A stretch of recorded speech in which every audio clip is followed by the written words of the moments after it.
ஒலிம்பிக்கில் எடுத்தோன்னே ஒரு பெரிய வீரர் ஃபஸ்ட்டு அந்த அந்த ரவுண்டு 16 சொல்லுவாங்க. ரவுண்ட் 16லயே அந்த யுசாகின்ற அந்த இவங்க ஜப்பானிய வீரரை எடுத்தோடனே அடிக்கிறாங்க 50 கேஜியில். அப்படி அடிக்குது. அவங்க யார் அப்படின்னு பார்த்தா அவங்க வந்து ஒலிம்பிக்கு போன ஒலிம்பிக் கோல்டு மெடலிஸ்ட்டு ப்ளஸ் 4 தடவை வேர்ல்டு சாம்பியனு, 2 தடவை ஏஷியன் சாம்பியனு, 82 போட்டிகளில் தொடர்ந்து தோல்வியே சந்திக்காத ஒரு வீராங்கனை. அவங்கள செலெக்ஷன் ரவுண்ட்லேயே காலி பண்ணிடுறாங்க அவங்க. இதில் எங்கே அரசியல் அப்படின்னு பார்த்தா இவங்களுக்கு ஆன பயிற்சி, இந்த எடை இழப்பு, இந்த எடையை வந்து மெயின்டைன் பண்ணுறது, இதிலெல்லாம் வந்து பயிற்சியாளர்கள் கவனிச்சிருக்கணும் அப்படின்ற ஒரு குற்றச்சாட்டு வைக்கப்படுது. இந்த அம்மா கூட சண்டை போட்டு தோத்த எல்லாருமே அந்த டைமில் அந்த நாட்டுடைய பாதுகாப்போட நல்ல ஒரு விளையாட்டு பயிற்சி மையத்தில் நல்ல உணவோட ஒரு மன அமைதியோட ப்ராக்டிஸ் பண்ணியிருப்பாங்க. ஆனால் இவங்க எங்களுக்கு பாலியல் சீண்டல் இருக்குது, ஒரு மைனர் பொண்ணுக்கு பாலியல் சீண்டல் இருக்குது, எங்களை அவமரியாதை பண்ணுறாங்க, தனிப்பட்ட முறையில் எங்களை அவமானப்படுத்துகிறாங்க அப்படின்னு எதிர்த்து ரோட்டில் களம் கண்டு அந்த ஒரு சூழ்நிலையில் இருந்து அதை மீறி இவங்க இந்த அளவுக்கு வந்துருக்காங்க. எவ்வளோ பெரிய மனதைரியம். Body weight original weight 57 kilo. இவங்க வந்து 53க்கு வந்ததே பெரிய விஷயம். குறைச்சி வர்றது அது இயற்கைக்கு எதிரான விஷயம். 57லேருந்து 50க்கு வர்றதுன்றது மிக மிக எதிரான விஷயம். அவங்களுடைய மன உறுதி அந்த அளவுக்குன்னு சொல்லலாம். நீங்கள் அந்த 2.7 கிலோ ஏறிடுச்சு இல்லை, அதை குறைக்கிறதுக்கு அவங்க 12 மணி நேரம் எடுத்த ப்ராக்டிஸ் வந்து ரொம்ப மோசமான ப்ராக்டிஸ். அது ஆளையே காலி பண்ணணும். டீஹைட்ரேஷன் பாடியில் ஏதாச்சுன்னா நீங்கள் அட்டாக்லாம் வந்துடும். அண்ணமால்னாலே மன திருப்தி தான். Annamal institute of hotel management. Family outing, airport எப்பவுமே நமக்கு ஃபாஸ்ட் ட்ராக் தான். ரூபாய் 50 டிஸ்கவுண்ட் ஆக பெறுங்கள். GUI, இந்தியாவின் தலை சிறந்த vernacular edtech brand, skilling everyone everywhere. Vinesh போகாத்தினுடைய தகுதி நீக்கம் இன்னைக்கு இந்தியா முழுக்கவும் ட்விட்டர்ல இருந்து எல்லா இடத்துலயுமே ரொம்ப பரவலா பேசப்பட்டுட்டு இருக்கு. இந்த தகுதி நீக்கமுக்கு பின்னாடி ஒரு அரசியல் இருக்குன்னு சொல்றாங்கல்ல சார். இன்னைக்கு ஒருவேளை அவங்க தங்கமோ இல்ல வெள்ளியோ வென்றிருந்தால் அங்க அவங்களுடைய குரல் வந்து உலக அரங்குல ஒலித்திருக்கும். அதனால இதுக்கு பின்னாடி இருக்கக்கூடிய அரசியல் தான் இந்த தகுதி நீக்கத்துக்கு காரணம்னு சொல்றாங்கல்ல. நீங்க எப்படி பாக்குறீங்க? அதாவது வினேஷ் போகத் வந்து எப்படி ஃபேமஸ் ஆனாங்க அப்படின்னு பார்த்தா, இந்த பிரிஜ்பூஷன் மல்யுத்த வீராங்கனைக்கு பாலியல் தொந்தரவு, மன உளைச்சல் ஏற்பட்டது. அது பெரிய போராட்டம் நடந்தது. போன வருஷம் ஜனவரி மாதம் ஆரம்பித்து கிட்டத்தட்ட மார்ச் ஏப்ரல் வரைக்கும் நடந்தது. அதில் இவங்க முன்னணியில் இருந்தாங்க. இவங்க ப்ளஸ் மற்ற இது. அப்போ தான் வினேஷ் போகத் யார், அவங்களுடைய போராட்ட குணம், அதாவது களத்தில் வீரர் அப்படின்றத தாண்டி நிஜ வாழ்க்கையிலையும் ஒரு ஹீரோ, ஒரு வீரர்ன்றத அந்த போராட்டத்தில் அவங்க நிரூபித்தாங்க. கேஸ் போட்டாங்க. இவங்க எதிர்த்து நின்ற அந்த பிரிஜ்பூஷன் சாதாரண ஆள் இல்லை. 92ல் பாபர் மசூதி இடிப்பில் சம்மந்தப்பட்டவர், குற்றம் சாட்டப்பட்டவர், ப்ளஸ் 5 முறைக்கு மேலே என்பியாக இருந்தவர். இப்போ அவர் பையன் எம்பியாக இருக்கார். அவ்வளோ பெரிய ஒரு லீடர். அதனால தான் கவர்மெண்ட் வந்து அவரை பற்றி அவர் மேலே அவ்வளோ குற்றச்சாட்டு வச்சும் கண்டுக்கவே இல்லை. கிட்டத்தட்ட விவசாயிகள் போராட்டம் லெவலுக்கு அது டெல்லியில் ஒரு பெரிய இதாச்சு. அப்போ இவங்க பெரிய அளவில் போராடினாங்க. நீங்கள் ஒரு விளையாட்டு வீரர் வந்து ஃபஸ்ட்டு அவங்க வந்து மன நிம்மதி இருக்கணும், மன உளைச்சல் இல்லாமல் இருக்கணும், பயிற்சி ரொம்ப முக்கியம். அதுலேயும் ஒலிம்பிக் போகிற ஆள் அப்படின்னா அவங்க எந்த அளவுக்கு பயிற்சி எடுக்கணும். எல்லாரும் உலகத்தில் பயிற்சி எடுத்துகிட்டு இருக்கிறப்போ அவங்க ரோட்டில் போராடிட்டு இருந்தாங்க. போலீஸ் அடித்து தூக்கி எடுத்துகிட்டு போகிற அளவுக்கு இது இருந்தது. அது எல்லாத்துக்கும் மேலே மன உளைச்சல் இல்லாமல் இருக்கணும். பயிற்சி செய்யவே முடியாது. நீங்கள் மைண்டு ஃப்ரீயாக இருந்தால் தான் வெயிட்டு தூக்குறதோ இல்லை பயிற்சி பண்ணுறதோ ஏதோ பண்ண முடியும். அப்படிப்பட்ட இது அவங்க வந்து ஒலிம்பிக்கில் எடுத்தோன்னே ஒரு பெரிய வீரர் ஃபஸ்ட்டு அந்த அந்த ரவுண்டு 16 சொல்லுவாங்க.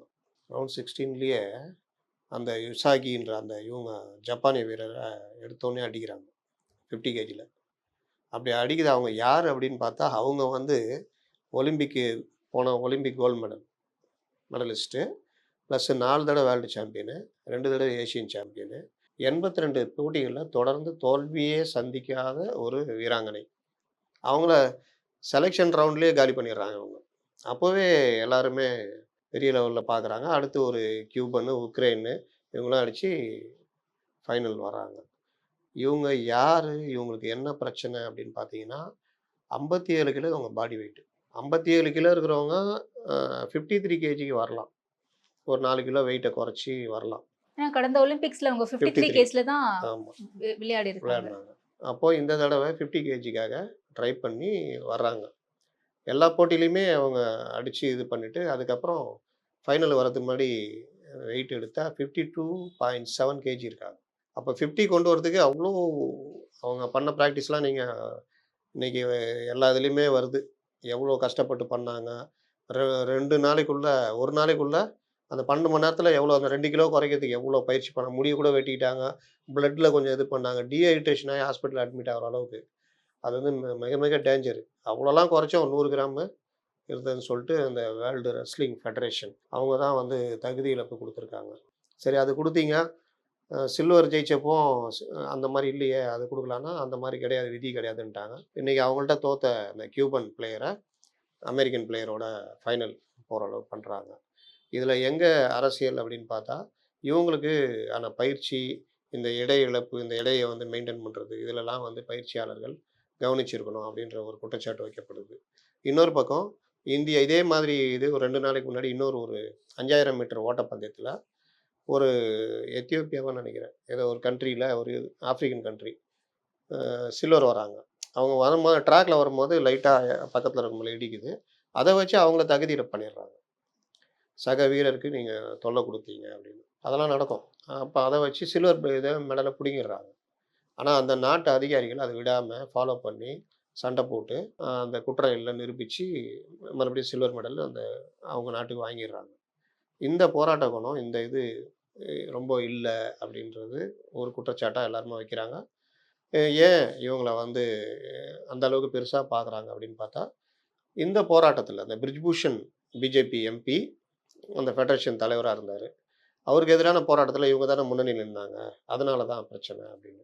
இன்னொரு ஒரு இது பார்த்தீங்கன்னா பார்லிமெண்ட்டில் விளையாட்டுத்துறை அமைச்சர் நாங்கள் அவங்களுக்காக 77 லட்ச ரூபா செலவு பண்ணியிருக்கோம், ஒதுக்கியிருக்கோம் அப்படின்றலாம் சொல்கிறாரு. இது ஏதோ அவங்களுடைய பணம் கிடையாது, மக்களுடைய வரி பணம். பணம் செலவு பண்ணதுனால ஒருத்தர் வந்துட முடியாது. அப்படின்னா எல்லா பணக்கார வீட்டு பிள்ளைங்களும் ஒலிம்பிக்கில் போய் ஜெயிச்சிடலாங்க. முயற்சி எவ்வளோக்கு எவ்வளோ அந்த 4 வருஷம் உழைப்புன்றது நீங்கள் ஏன் இது இவ்வளோ முக்கியன்றதுக்கு ஒரு உதாரணம் சொல்கிறேன்.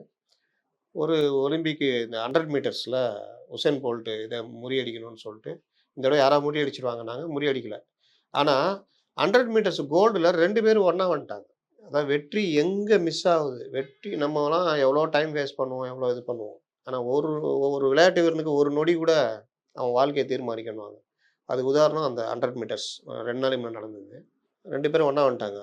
அப்போது ஒரு நொடியில் 100ஆக பிரித்தா அந்த மைக்ரோ நொடியில் பிரித்தாலும் 2 பேரும் ஒரே மாதிரி இருக்காங்க. அப்புறம் அது 5000 பிரிக்கும் போது ஒருத்தர் முன்னாடி இருக்கார். அப்போ ஒரு நொடியில் எவ்வளோ மைனூட்டாக பார்த்து அவருக்கு அந்த கோல்டு கிடைக்குது, இவருக்கு கோல்டு கிடைக்கல.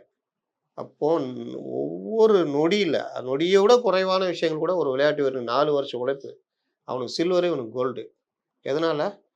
ஒரு நொடியில் 5000ல் 1 கூட இருக்கிறான். அப்போ எவ்வளோ முக்கியம்னு பார்த்துங்க. அதனால தான் அவங்கள வந்து நம்ம இவ்வளோ பெருசாக பார்க்குறோம். ஒரு விளையாட்டு வீராங்கனை இந்த அளவுக்கு போராட்ட களம் எல்லாரும் இந்த அம்மா கூட சண்டை போட்டு தோத்த எல்லாருமே அந்த டைமில் அந்த நாட்டுடைய பாதுகாப்போட நல்ல ஒரு விளையாட்டு பயிற்சி மையத்தில் நல்ல உணவோட ஒரு மன அமைதியோட ப்ராக்டிஸ் பண்ணியிருப்பாங்க. ஆனால் இவங்க எங்களுக்கு பாலியல் சீண்டல் இருக்குது, ஒரு மைனர் பொண்ணுக்கு பாலியல் சீண்டல் இருக்குது, எங்களை அவமரியாதை பண்ணுறாங்க, தனிப்பட்ட முறையில் எங்களை அவமானப்படுத்துகிறாங்க அப்படின்னு எதிர்த்து ரோட்டில் களம் கண்டு அந்த ஒரு சூழ்நிலையில் இருந்து அதை மீறி இவங்க இந்த அளவுக்கு வந்திருக்காங்க. எவ்வளோ பெரிய மனதைரியம். அதனால தான் இது அரசியல் அப்படின்ற மாதிரி ஆக்குறாங்க. ஆனால் இது வந்து ஒலிம்பிக் அந்த இதில் அந்த ரெஸ்லிங் ஃபெடரேஷனுடைய விதி பிரகாரம் 100 கிராம்லாம் இருந்தால் ஏற்றுக்கவே மாட்டாங்க. அதனால் இது வந்து விதி பிரகாரம் நடந்தது தான் நம்ம பார்க்கணும். புரியுது. இப்ப நீங்க ஆல்ரெடி சொன்ன மாதிரி ஒரு ஓட்டப்பந்தயத்துல ஏற்கனவே அந்த நாடு அவங்கள விட்டு கொடுக்காம அத வெள்ளி பதக்கத்தை திரும்ப வாங்கியிருக்காங்கல்ல. ஏன் அந்த மாதிரி இந்தியா முன் வந்து அத சரியா செய்யல அப்படின்னு எடுத்துக்கலாம்? அது எப்போவுமே நம்மக்கிட்ட இருக்கிற ஒரு பலகீனம்னு சொல்லலாம். பிரதமர் கூப்பிட்டு பிடி உஷா அந்த இதுடைய தலைவர் கூப்பிட்டு போய் பேசுங்க அப்படின்றாங்க. இதெல்லாம் ஆரம்பத்திலே அப்ஜெக்ட் பண்ணி பண்ணோம். சரி அப்படி இல்லைங்க, இது வரைக்குமே ஃபைனல் வர்ற வரைக்குமே செமிஃபைனல் வரைக்குமே அவங்க ஜெயிச்சிருக்காங்க. பாடி வெயிட்லாம் காலைல 7 மணிக்கு பார்த்து தான் காலைல 7 மணிக்கு செக் பண்ணுவாங்க. அதெல்லாம் பார்த்தா வந்திருக்காங்க. எங்களுக்கு சில்வர் கொடுங்கன்னு சண்டை போடணும்ல, அது கூட இது பண்ணலையே. இன்றைக்கி ஹரியானா கவர்மெண்ட் அவங்களுடைய ஸ்டேட் சொல்லியிருக்காங்க, ஒரு சில்வர் மெடல் வாங்குகிற ஒரு வீராங்கனைக்கு என்ன மரியாதை கொடுப்போமோ அந்த மரியாதை கொடுத்து நாங்கள் அவங்கள வரவேற்போன்றாங்க. அப்போ சில்வர் மெடல் மரியாதைன்னு என்ன? வீடு கொடுப்பாங்க, ஒரு பெரிய தொகை கொடுப்பாங்க, அதெல்லாம் நாங்கள் எங்களுக்கு செய்வோம். அவங்க புறக்கணிச்சா என்ன? நாங்கள் அவங்கள அப்படி தான் பார்க்குறோம். இன்றைக்கி உலகமே இந்தியா முழுதுமே அவங்களுக்கு நாங்கள் சப்போர்ட் இருக்கிறோன்ற மாதிரி தான் எல்லாம் ட்விட்டரில் ட்ரெண்ட் ஆகுது. எல்லாருமே இன்றைக்கி அவங்க ஒரு இதுவாக இருக்காங்க. அந்த வகையில் அவங்க ஜெயிச்சிட்டாங்கன்னு தான் சொல்றேன். புரியுது. ஏன்னா இப்ப கடந்த ஒலிம்பிக்ஸ்ல 53 கிலோ அந்த கேட்டகரியில அவங்க போட்டிட்டு இருக்காங்க. இந்த முறை வந்து 50 கிலோவுக்கு அவங்க போட்டிட்டு இருக்காங்க அப்படின்னும்போது, இது யாருடைய தவறு அப்படின்னு எடுத்துக்கலாம்? நம்ம இந்தியன் ஒலிம்பிக் அசோசியேஷன் கிட்ட தவறு இருக்கா? இல்ல ரெஸ்லிங் ஃபெடரேஷன் ஆஃப் இந்தியா கிட்ட தவறு இருக்கா? எப்படி? இது தவறு இதெல்லாம் கிடையாது. நீங்கள் ஒவ்வொரு பிரிவுக்கும் ஒவ்வொரு அந்த உடலுடைய வெயிட் வச்சுருக்காங்க. பிளேயர்ஸ் வந்து அவங்க தீர்மானிப்பாங்க. இப்போ 53 கிலோவில் அடிக்க முடியல, கொஞ்சம் ஸ்ட்ரகிளாக இருக்குன்னா 50 கேஜியில் அடிக்க முடியும். வெயிட் லிஃப்டிங்கும் அது மாதிரி தான். இப்போ நேற்று இன்னைக்கு தோத்துட்டாங்க, 4வது இடம் வந்தாங்க நம்ம இந்தியன். அது பார்த்தா 49 கிலோ எடைப்பிரிவு, 49, 52 இந்த மாதிரிலாம் வரும். அப்போ அதில் வந்து ஒவ்வொருக்கும் வெயிட்டு கூடும். 49 கிலோவில் இப்போ 52 கிலோவில் வெயிட் லிஃப்டர் வந்து தூக்குற வெயிட்டு 49 கிலோவில் கோல்டை தாண்டி இருக்கும். அப்போ அவங்க வந்து அந்த அளவுக்கு நான் வெயிட்டு தூக்குறேன், 49 கிலோ எடை குறைச்சிட்டு இதையே நான் பண்ணிட்டேன்னா அவங்க கோல்டு. கரெக்டா? அப்போ அந்த மாதிரி குறைச்சி வரதுக்கு ட்ரை பண்ணுவாங்க. அந்த வகையில் இவங்க body weight original weight 57 kilo. இவங்க வந்து 53க்கு வந்ததே பெரிய விஷயம், குறைச்சி வர்றது. அது இயற்கைக்கு எதிரான விஷயம். 57லேருந்து 50க்கு வர்றதுன்றது மிக மிக எதிரான விஷயம். அவங்களுடைய மன உறுதி அந்த அளவுக்குன்னு சொல்லலாம். நீங்கள் அந்த 2.7 கிலோ ஏறிடுச்சுல்ல, அதை குறைக்கிறதுக்கு அவங்க 12 மணி நேரம் எடுத்த ப்ராக்டிஸ் வந்து ரொம்ப மோசமான ப்ராக்டிஸ் அது. ஆளே காலி பண்ணணும். டீஹைட்ரேஷன் பாடியில் ஏதாச்சுன்னா நீங்கள் அட்டாக்லாம் வந்துடும். அந்த அளவுக்கு ஒரு மோசமான இது. அதெல்லாம் மீறி தான் அவங்க ப்ராக்டிஸ் பண்ணி அந்த எடையை குறைக்க ட்ரை பண்ணியிருக்காங்க. அதுவே வந்து ரொம்ப டேஞ்சரு. இதில் பயிற்சியாளர்கள் என்ன பண்ணாங்க, என்னென்ன வகையான அவங்களுக்கு ஆலோசனை சொல்லப்பட்டது, இதெல்லாம் வந்து தனி. இந்த எடை குறைச்சி வர்றதுன்றது வழக்கமாக நடக்கிறது தான். என்ன ஒன்று, இந்த 100 கிராம் குறைச்சி பண்ணியிருந்தாங்கன்னா, ஒருவேளை இதுக்கான அவங்க 12 மணி நேரம் பயிற்சி பண்ணிட்டு போய் ஃபைனல் இறங்குறாங்கல்ல, அங்கே இவங்களுக்கு என்ன உடல் வலிமை இருக்கும் யோசிங்க. அது ஒரு பெரிய சிக்கல். அடிக்க முடியாமல் கூட போயிருக்கும். இதெல்லாம் நமக்கு வெளியே தெரியாது. நம்ம பார்க்கறது என்னையா இவ்வளோ பண்ணிட்டு போய் தோத்துட்டாங்களே அப்படின்னு தான் பார்ப்போம். இதுக்கு பின்னாடி இவ்வளோ ஒரு கடின உழைப்பு இருக்குன்றது இது. 53ல் முடியல, 50ல் சில்வர் வரைக்கும் வந்தாங்க, ஃபைனல் வரைக்கும் வந்தாங்க அப்படின்றது ஒரு பெரிய விஷயம். இந்த மாதிரி இது நடக்கும், சாதாரணமாக நடக்கிற விஷயம் தான். புரியுது. ஏன்னா இப்ப அந்த போராட்டத்தின் போது எல்லாருமே தங்களுடைய மெடல், கப் எல்லாத்தையுமே கொண்டு போய் கங்கை நதியில வீச போறோம் அப்படின்ட்டு மிகப்பெரிய அளவுல நடத்துனாங்க. அப்ப பிரதமர் அவர்கள் யாருமே அவங்கள அழைச்சு பேசல, எந்த ஒரு நடவடிக்கையும் எடுக்கல அப்படின்னு வைக்கப்பட்ட குற்றச்சாட்டை இன்னைக்கு வந்து மீண்டு வா மகளே அப்படின்ற மாதிரிலாம் பிரதமர் அவர்கள் போட்டிருக்கிறத கிரிட்டிசைஸ் பண்றாங்களே, இது அவசியமான கிரிட்டிசிசம் தானா? அன்னைக்கு வந்து அவங்க வந்து உண்மையிலேயே நீங்கள் நாட்டுக்காக உழைக்கிற மகள்கள், நாட்டுக்கு பதக்கத்தை கொண்டு வர்றவங்க. இன்னொன்று ஏதோ வினேஷ் போக்கத்துக்காக தான் அவங்க ஏதோ ஸ்டண்ட்டுக்காகலாம் அது பண்ணல. அப்படி பண்ணுறதா இருந்தால் நீங்கள் உங்களுக்கு ஷேவாக்லேருந்து, கபில் தேவ்லேருந்து, இவங்க சானியா மிர்சாலேருந்து பெரிய பெரிய விளையாட்டு வீரர்லாம் அவங்க ஆதரவு தெரிவிச்சிருக்க மாட்டாங்க. பெரிய பெரிய அரசியல் தலைவர்கள் எல்லாருமே ஆதரவு தெரிவித்தாங்க. அப்போ அந்த போராட்டத்துடைய வலிமை தெரியும். ஆனால் இவங்க குறைந்தபட்சம் அவரை நாங்கள் சஸ்பெண்ட் பண்ணுறோம், ஏதாவது நடவடிக்கை எடுக்கிறோன்னு கூட பண்ணல. கடைசியில் தான் எஃப்ஐஆர் போடுறோன்ற லெவல் வந்தாங்க. அதில் வந்து சுத்தமாக இவங்க பண்ணலன்றதுடைய விளைவு இன்றைக்கி இந்த மாதிரி வரும்பொழுது இவங்க வேணுன்னே பண்ணாங்கன்ற மாதிரி வருது. அது அந்த மாதிரி இல்லை. இது வந்து ஃபெடரேஷனில் நடக்கிற இது. அவங்க விதி பிரகாரம் 100 கிராம் ஜாஸ்தி இருந்தால் கட் பண்ணுவாங்க. அதனால் இவங்க இப்படிப்பட்ட ஆள் ஜெயிச்சு வந்து இந்த மாதிரி சிக்கும் போது நீங்கள் இதெல்லாம் அவங்களுக்கு உதவி பண்ணல, அன்னைக்கு கண்டுக்கவே இல்லை, இன்றைக்கி மீண்டு வா மகளேன்னு போடுறீங்களேன்னு சொல்லிட்டு அது ஒரு டைப் ஒரு ஆட்கள் பண்ணுறாங்க. இது வழக்கமாக நடக்கிறது தான். ஆனால் இது மூலிமா என்ன பாடம் கற்றுக்கணுன்னா, விளையாட்டு வீரர்களை அவங்க ரொம்ப முக்கியம், அவங்களுக்கான இவர் 77 லட்ச ரூபான்றாருல, அப்போ என்ன பார்வை அது?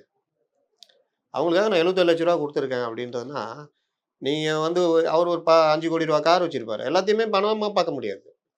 நீங்கள் 77 லட்ச ரூபான்றது விளையாட்டு வீரருக்கு நம்ம நாட்டுடைய மானத்தை காக்கிறதுக்காக மெடல் வாங்குறவங்களுக்கு கொடுக்குற இது. சின்ன சின்ன நாடெலாம் 3 கோல்டு வாங்கி மேலே நிற்கிறான். நம்ம 57வது இடம், 67வது இடத்துல இருக்கோம். ஒரு கோல்டு கூட வாங்க முடியல. இவரு வாங்கி கொடுத்தா உண்டு, ஜாவ்லின் த்ரோவில் வாங்கி கொடுத்தா உண்டு. அப்போ பலரும் வந்து கிட்ட வந்து தோக்குற நிலைமை ஆகுது. அப்போ அந்த விளையாட்டு வீரர்களுக்கு என்ன வசதி பண்ணி தரணும், இங்கே அந்த இட வசதி, தங்குற வசதி, அவங்களுக்கான இன்ஸ்ட்ருமெண்ட்டு, மற்ற இது எல்லாத்தையுமே பணமாக பார்த்தீங்கன்னா அப்புறம் என்ன இருக்குது? அதனால் இந்த பார்வைகள் மாறணும். இதுதான் இதில் கிடைக்கிற பாடம். இவங்களுக்கு கிடைக்கிற பாடம் வந்து 2வது பயிற்சிக்கு போகிறாங்க. ஆண்கள் பிரச்சனை இல்லை, பெண்கள் பயிற்சி கிளம்புனா வீட்டில் அதை மீறி தான் வருவாங்க. அப்போ அதை மீறி வர்றாங்கன்னா அங்கே வந்து உங்களுக்கு பாலியல் ரீதியாக சீண்டல் இருக்குது, பிரச்சனை இருக்குன்னா நீங்கள் போய் வீட்டில் சொல்ல முடியுமா? பயிற்சியாளர் எனக்கு பாலியல் சீண்டல் பண்ணுறாருன்னா அடுத்த செகண்ட் என்ன சொல்லுவாங்க? நீ எதுக்கு போகிற, விளையாட போவேனான்னுவாங்க. கரெக்டாக? இன்னைக்கு இருக்கிற பல இதுவும் வந்து அந்த மாதிரி இதெல்லாம் சந்திச்சு தான் வந்திருப்பாங்க. சில இடங்கள் அதெல்லாம் மீறி நடக்கும்போது தான் இந்த இது பெரிய போராட்டம். அப்போ அவங்களுடைய மன உணர்வை புரிஞ்சுக்கணும். ஒரு விளையாட்டு நான் ஆரம்பத்திலேயே சொன்ன மாதிரி விளையாட்டு வீரனுக்கு பயிற்சி மட்டும் முக்கியம் இல்ல. மன உணர்வு, மன உளைச்சல் இல்லாம இருக்கணும். நீங்க வந்து ரூ. 77,00,000 குடுத்துட்டேன், அவங்க வர்றாங்க அப்படிலாம் கிடையாது. அவங்க வந்து சாக்ரிஃபைஸ் பண்றாங்க. தான் வாழ்க்கையில நம்மலாம் தூங்கி காலையில 7 மணிக்கு, 8 மணிக்கு எந்திரிச்சு ஏதோ பண்ணிக்கிட்டு இருப்போம். அவங்க வாழ்நாள் பூரா அந்த 12 மணி நேரம் பிராக்டிஸ் எதுக்கு? இந்தியாவுக்கு கோல்டு மெடல் வாங்கி தரணும் தானே! அந்த 2 கிலோ எடைய குறைக்கிறது. அதெல்லாம் மதிக்கணும். இந்த போக்கு அரசு அதிகாரிகளுக்கு, அமைச்சர்களுக்கு இவங்கலாம் இல்லாம இருக்கணும். இத நான் இவங்களுக்குன்னு சொல்லல, எல்லாருக்குமே சொல்றேன். விளையாட்டு வீரன்னு ரொம்ப கேவலமா பார்க்கறது. கபில் தேவ் வந்து அவருடைய வாழ்க்கையில அப்போ வந்து ஃபாஸ்ட் பவுலரே கிடையாது இந்தியால. அவரு தான் ஹரியானாலேருந்து அவரும் ஹரியானா தான். ஹரியானாலேருந்து வராரு. சாப்பாடு வந்து வழக்கமா குடுக்குற மாரி குடுக்குறாங்க. இது எனக்கு பத்தாது அப்படின்றாரு. அப்போ வந்த புதுசு. "ஏன் பத்தாது ராசா?" அப்படின்னு கேட்குறாங்க. "நான் ஃபாஸ்ட் பவுலருங்க. எனக்கு இந்த சாப்பாடு." "ஓ! இந்தியால ஃபாஸ்ட் பவுலர் கூட இருக்காங்களா?" அப்படின்னு அந்த அதிகாரி கேட்குறாரு, இது பண்றாரு. இது கபில் தேவ் பல தடவ பதிவு பண்ணியிருக்காரு. அந்த கபில் தேவ் தான் 1983ல இந்தியாவுக்கான கோப்பையை வாங்கி குடுத்தாரு ஃபர்ஸ்ட் டைம். அந்த கபில் தேவ் தான் இந்தியாவை வழிநடத்தி இந்தியன் டீமையே அதுக்கப்புறம் பென்சன் ஏஞ்சர்ஸ் கப்பு பல கப் அடிச்சாங்க. அந்த கபில் தேவ் கீழ வந்த ரவி சாஸ்திரி இவங்கலாம் தான் அப்புறம் கோச்சா வந்து இந்தியாவுக்கு இது பண்ணாங்க. அப்ப அந்த கபில் தேவ் ஆரம்பிச்சு வச்சது எவ்வளோ பெரிய முக்கியம். அப்போ அந்த கேலி, கிண்டல் எதனால வருது? இவங்க அதிகாரி, இவர் பணம் சாங்ஷன் பண்ணா அவங்களுக்கு ஏதோ சகாயம் பண்ற மாரி நெனைப்பு இவங்களுக்கு. அந்த மனப்பான்மை இருக்கக்கூடாது அப்படின்றது தான் இதில கிடைக்கிற பாடம். பிடி உஷா அவர்கள அப்போ அந்த நேரத்துல போராட்டத்தின் போது அவங்ககிட்ட பேச்சுவார்த்தை நடத்தலான்னு போகும்போது நிறைய பேர் வேண்டான்னு சொன்னாங்க. நீங்க பாஜகவுல இருக்கீங்க. எப்படி உங்களால எங்களுக்கு தீர்வு கிடைக்கும் அப்படின்ட்டு. இப்ப இந்த முறை பிடி உஷா ஏன் அங்க பேசியிருக்க கூடாது? பேசியிருக்கலாமே அப்படின்ற ஒரு வாதம் வைக்கப்படுதுல்ல. அது சரியான வாதம் தானே? பிடி உஷா இது குழுவுடைய தலைவர் இப்போ. அப்படிலாம் நீங்க பார்க்க முடியாதுங்க. நீங்க நியாயம் வந்து இப்போ கவர்மெண்ட்டுக்கு எதிரா ஒரு பிரச்சனை ஓடுது. ஐஏஎஸ் அதிகாரி சம்மந்தப்பட்ட அதிகாரிட்ட தான் வருவாங்க. அவங்ககிட்ட தான் நீங்க சொல்லணும். நீங்க இந்த கவர்மெண்ட்டுடைய அதிகாரி உங்கள்ட்ட நான் சொல்ல மாட்டேன்னு சொல்ல முடியுமா? பிடி உஷா அவங்க அந்த பொறுப்புல இருக்காங்க. அதனால இது பிரதமர் சொல்றாரு போய் பேசுங்கன்னு. இது ஏன் இந்த பிரச்சனை வருதுன்னா நான் சொன்னது தான். அவ்வளோ பெரிய போராட்டம் நடத்தின பிறகு இந்த இடத்துக்கு அந்த அம்மா வர்றாங்க. அப்போ அவங்களுக்கு ஒரு நியாயம் கிடைக்கலன்றப்போ நீங்க வந்து வேணும்னே பண்றீங்கன்றது இது ஆகுது. இது வழக்கமா அவங்க பண்ணுவாங்க. எல்லாருக்கு எதிரா இந்த வேலைய டிஃபேம். இன்னைக்கு அவங்களுக்கு எதிராவே திரும்பிடுச்சு அது. அதான் உலகம் உருண்டைன்றதுக்கு தான் உதாரணம். இன்னைக்கு அவங்க சைடு நியாயமே இருந்தாலும், ஒரு வீராங்கனையா அவங்க அனுப்பிச்சு வச்சாலும், கவர்மெண்ட் சைடு எல்லா இது இருந்தாலும், இல்ல நீ வேணும்னே தான் பண்ண அப்படின்ற நீங்க ஒரு கார்ட்டூன் நான் பார்க்குறேன். இவங்க எடை போடுற மிஷின்ல நிக்கிறாங்க. பிரதமர் மாரி ஒரு கால் மாரி ஒண்ணு வச்சு, அந்த இடையில அழுத்துற மாரி, அவங்களுக்கு துரோகம் பண்ணிட்டீங்க அப்படின்னு. அதெல்லாம் இந்தியன் கவர்மெண்ட் பண்ணணும்னு அவசியம் இல்ல. ஏன்னா, நமக்கு மெடல் வாங்கிட்டு வர ஆளுங்கள ரொம்ப பெருசா தான் பார்ப்பாங்க. இது நான் சொன்ன இதுதான். விளையாட்டு விதி பிரகாரம் இவங்க 100 கிராம் கூட இருந்தாங்கன்னா, அந்த ஃபெடரேஷனே சொல்லிடுச்சு. யாரா இருந்தாலும் நாங்க அனுமதிக்க மாட்டோங்க. இதுல நீங்க இந்தியன் கவர்மெண்ட்ல என்ன செய்யணும்? சண்டை போடணும். சரி ரைட் விடுங்க. கோல்டு வேணாங்க. ஆனா வெள்ளி இதுக்கு செகண்டுக்கு வர்றாங்கல்ல அவங்க, அந்த இதுல நீங்க அறிவிங்க அப்படின்னு சண்டை போடணும்.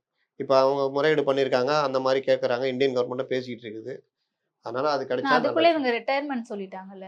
ஏங்க வயசாகுதுங்க. 27 வயசு ஆகுது. நீங்க விளையாட்டு இதுலலாம் வந்து அந்த மாரிலாம் இன்னொன்னு இந்த மாரி எடை குறைக்கிறது, கூட்டுறதெல்லாம் பண்ணும்பொழுது உங்களுக்கு அது பெரிய பிரச்சனை. பெண்களுக்கும் ஒரு பிரச்சனை இருக்கும். ஹார்மோன்ஸ் பிரச்சனை, பல பிரச்சனைகள் இருக்கும். 27 வயசு. இவ்வளோ போராட்டம் சந்திச்சு 9 அடுத்த ஒலிம்பிக்னா 33 வயசு ஆயிடும். அத மீறி வந்தவங்கலாம் இருக்காங்க. அந்த அமெரிக்கால 100 மீட்டர்ஸ்ல ஒரு லேடி குழந்தை பெத்துட்டு 8 மாசத்துல வந்து 100 மீட்டர்ஸ் கோல்டு அடிச்சாங்க. அடுத்த வருஷமும் அடிச்சாங்க. அந்த மாரி வந்தவங்க இருக்காங்க. ஒருத்தர் தொடர்ச்சியா இந்த ஒலிம்பிக்ல 6வது மெடல் வாங்குறாரு. 5 மெடல் வாங்கி 6வது மெடல். அப்படி இருக்காங்க. நீச்சல்ல ஒருத்தர் இருக்காரு. அது மாரி. அது ஒவ்வொருத்தருக்கும் வேறுபடும். அதுவும் இந்தியன் இதுல வந்துட்டு நீங்க இவ்ளோ போராட்டங்களையும் சந்திச்சுக்கிட்டே வந்தா அவங்க ரொம்ப சொல்றாங்க மனசளவுல சோர்ந்துட்டேன். இதுக்கப்புறம் நான் என்ன பண்ண போறேன்னு. அவங்கள என்ன பண்ணணும்? ஒரு கோச்சா போட்டு நல்லா அவங்கள வச்சு தயார்படுத்துற வேலைய பண்ணணும். அதனால இது நம்ம சாபக்கேடு. இப்ப கொஞ்சம் மாறிட்டு வருது. இப்ப தான் கொஞ்சம் போன மெடல விட இந்த தடவ கொஞ்சம் கம்மி தான். ஆனா பார்க்கும்பொழுது எல்லாம் கிட்ட கிட்ட வந்து தோக்குறாங்க. அப்போ நீங்க ஒரு விளையாட்டு வீரர் கிட்ட வந்து தோக்குறாருன்னா, வெறுமனே பயிற்சி மட்டும் போதாது. மன உறுதியும் இருக்கணும். துப்பாக்கி சுடுற போட்டியில அவன் ஒரு ரவுண்டு 2வது ரவுண்டு அதுக்கப்புறம் அவன் டக்குன்னு மீண்டு எழுந்து 10லயே அடிக்கிறான்னா, அது மன உறுதி. பயிற்சியோட மன உறுதியும் சேரணும். மன உறுதி நீ என்ன பயிற்சி இருந்தாலும் மன உறுதி இறங்கி இல்ல நம்ம அவ்வளோதான் அப்டின்னா, நீங்க ஜெயிக்கவும் முடியாது. அது நான் இதுலலாம் பார்த்தேன். இந்த ஷட்டில் கார்க்கு மத்ததெல்லாம் பார்க்கும்போது, இவங்க பாயிண்ட் கொஞ்சம் ஏறிட்டு வரும்போதே இந்த மன உறுதி இவங்கள்ட்ட குறையுது. ஒரு டேபிள் டென்னிஸ் ஒரு லேடீஸ் ஆடுறாங்க. அந்த பொண்ணு ஸ்லெட்ஜ் பண்ணுது. 1 அடிச்சாலும் ஒரு கத்து கத்துது. ஜப்பானிய பொண்ணு அது. இதம்மா ஒவ்வொரு தடவையுமே இதாகுறாங்க. பார்க்கும்போது நமக்கு தெரியுது இவங்க மனசளவுல இதாயிட்டாங்கன்னு. அதுக்கு தான் இந்த ஸ்லெட்ஜ் பண்றது, கத்துறது, பண்றதெல்லாம். இதெல்லாம் நீ ஆசாரி என்ன வேணா பண்ணு, என்ன வேணா கத்து. நான் உன்ன அடிக்கிறேன் பாருன்னு அடிக்கணும். அந்த மாதிரி மனநிலையும் வளரணும். ப்ளஸ்ஸு பயிற்சியும் இருக்கணும். இது 2ம் சேர்ந்தா தான் ஜெயிக்க முடியும். வாழ்க்கையே அதுதான். நீங்க கிரிக்கெட்ல 5வது பேட்ஸ்மேன் வருவான். வரும்போதே நம்ம 5வது பேட்ஸ்மேன் தானே, இவ்வளோ ரன் இருக்கு, எங்க நம்ம அடிக்க போறோம்னு வந்தவனும் இருக்கான். 9வது பேட்ஸ்மேன் வந்து நின்னு ஆடி மேட்சை ட்ரா பண்ணி கொடுத்து போனவனும் இருக்கிறான். மன உறுதி. நீங்க மனசுல நீங்க பண்ணி உறுதி கொண்டு வந்துட்டீங்கன்னா, அதுக்கப்புறம் மத்தது பார்த்துக்கலாம். அன்னமால்னாலே மன திருப்தி தான். Annamal institute of hotel management. Family outing airport எப்பவுமே நமக்கு ஃபாஸ்ட் ட்ராக் தான். ரூபாய் 50 டிஸ்கவுண்ட் ஆக பெறுங்கள். GUI, இந்தியாவின் தலைசிறந்த vernacular edtech brand, skilling everyone everywhere.